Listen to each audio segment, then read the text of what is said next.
Si votre confession s'arrêtait là, votre déclaration semblerait sensée.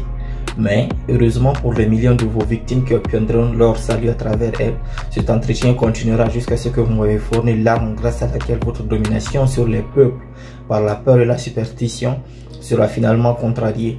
Souvenez-vous, Votre Majesté, que votre confession vient tout juste de commencer. Après, pour avoir soutenu la description des méthodes grâce auxquelles vous contrôlez les gens, je vous forcerai également à me livrer la formule par laquelle votre contrôle pourra être brisé à volonté. Il est vrai que je ne vivrai pas assez longtemps pour vous vaincre, mais la publication que je laisse derrière moi sera immortelle, car elle représente la vérité. Vous ne craignez l'opposition d'aucun individu, car vous savez qu'elle sera brève, mais vous avez peur de la vérité. Vous craignez la vérité et rien d'autre, car elle peut rendre aux humains, lentement mais définitivement, la possibilité de se libérer de toute forme de peur. Sans l'arme de la peur, vous seriez impuissant et parfaitement incapable de contrôler tout être humain. Est-ce faux ou vrai? Je n'ai pas d'autre choix que d'admettre que ce que vous dites est vrai. À présent que nous nous comprenons, avançons dans votre confession. Mais avant de poursuivre, je me permets de prendre le temps de me vanter un peu. Maintenant que vous vous êtes rendu, je me limiterai à une seule question, dont la réponse me donnera toute la satisfaction que je désire. Est-il vrai que vous ne contrôlez que les esprits de ceux qui ont permis à l'habitude de dériver de se fixer sur eux? Oui, c'est exact. J'ai déjà admis cette vérité plus d'une dizaine de fois différentes. Pourquoi me tourmentez-vous en répétant cette question? La répétition est puissante. Je vous force à répéter les points importants de votre confession d'autant de manières possibles, afin que vos victimes puissent tester cet entretien et en déterminer la crédibilité à travers l'expérience qu'ils ont de vous. Il s'agit d'un de mes trucs. Approuvez-vous ma méthode? Ne seriez-vous pas en train de me tendre un piège dans le but de vous vanter encore? C'est moi qui pose les questions et c'est vous qui répondez. Alors avouez-moi pourquoi vous êtes impuissant à m'empêcher de vous forcer à cette confession. Je la veux complète pour aider à réconforter toutes vos victimes que j'entends bien de libérer de votre contrôle dès qu'ils la liront. Je suis impuissant à vous influencer ou vous contrôler parce que vous avez découvert le passage secret qui mène à mon royaume. Vous savez que j'existe que dans les esprits qui sont saturés de peur. Vous savez que je ne contrôle pas ceux qui dérivent. Je ne contrôle que ceux qui dérivent et qui négligent d'utiliser leur propre esprit. Vous savez que mon enfer se trouve ici sur terre et non dans le monde qui vient après la mort. Et vous savez que ceux qui dérivent alimentent eux-mêmes le feu que j'utilise dans mon enfer. Vous savez que je suis une entité ou une forme d'énergie qui exprime le côté négatif de la matière et de l'énergie, et non une personne à la langue fourchue et à la queue pointue. Vous êtes devenu mon maître parce que vous avez maîtrisé toutes vos peurs.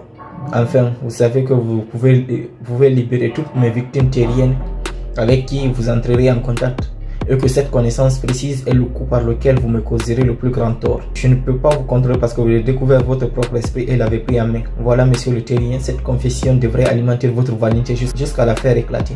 Cette dernière fléchette était superflue. La connaissance que j'utilise pour vous maîtriser ne saurait se laisser contaminer par un vulgaire excès de vanité. La vérité est la seule et unique chose au monde qui résiste à la réalité. Allons, continuons votre confession. Que y a-t-il de mal dans le principe de la fratrie? L'utilisez-vous ou non? Si je l'utilise, vous plaisantez? La fratrie est l'une de mes armes les plus utiles.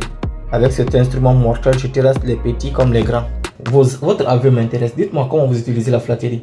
Je l'utilise de tant de manières qu'il m'est difficile de savoir par où commencer. Avant de vous répondre en détail, je vous préviens que de poser la question et de publier mes réponses vous attirera un déluge de moquerie. J'assure, poursuivez. Eh bien, je dois admettre que vous avez mis le doigt sur le gros secret qui révèle de quelle manière je convertis les gens à l'habitude de dériver. Quel aveu saisissant. Poursuivez et tenez-vous strictement au terme de la flatterie. Plus de remarques détournées ni de facilité pour le moment. Dites-moi tout sur la manière dont vous utilisez la flatterie pour prendre le contrôle des gens. La flatterie n'a pas d'une valeur incomparable pour tous ceux qui souhaitent prendre le contrôle des autres. Elle possède une grande puissance d'attraction parce qu'elle opère au travers de deux des faiblesses les plus répandues chez l'homme, la vanité et l'égotisme. Il y a une certaine quantité de vanité et d'égotisme chez tout le monde. Je suis certain que ces qualités sont si prononcées qu'elles peuvent littéralement servir de corde pour les attacher. La meilleure de ces cordes est la flatterie. La flatterie est le principal appât avec lequel les hommes séduisent les femmes. Parfois, en fait fréquemment. Les femmes utilisent ce même appât pour prendre le contrôle des hommes, principalement ceux qu'elles ne peuvent pas maîtriser par leur charme. J'enseigne aussi bien aux hommes et aux femmes comment en faire usage.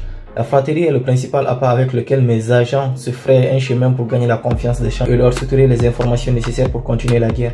Dès lors que quelqu'un s'arrête pour alimenter sa vanité avec de la flatterie, j'approche et je commence à modeler un nouveau dériveur. Il est difficile de flatter celui qui ne dérive pas. Je pousse des gens à utiliser la flatterie dans chaque relation humaine où cela s'avère possible, car ceux qu'elle influence deviennent les victimes faciles de l'habitude de dériver.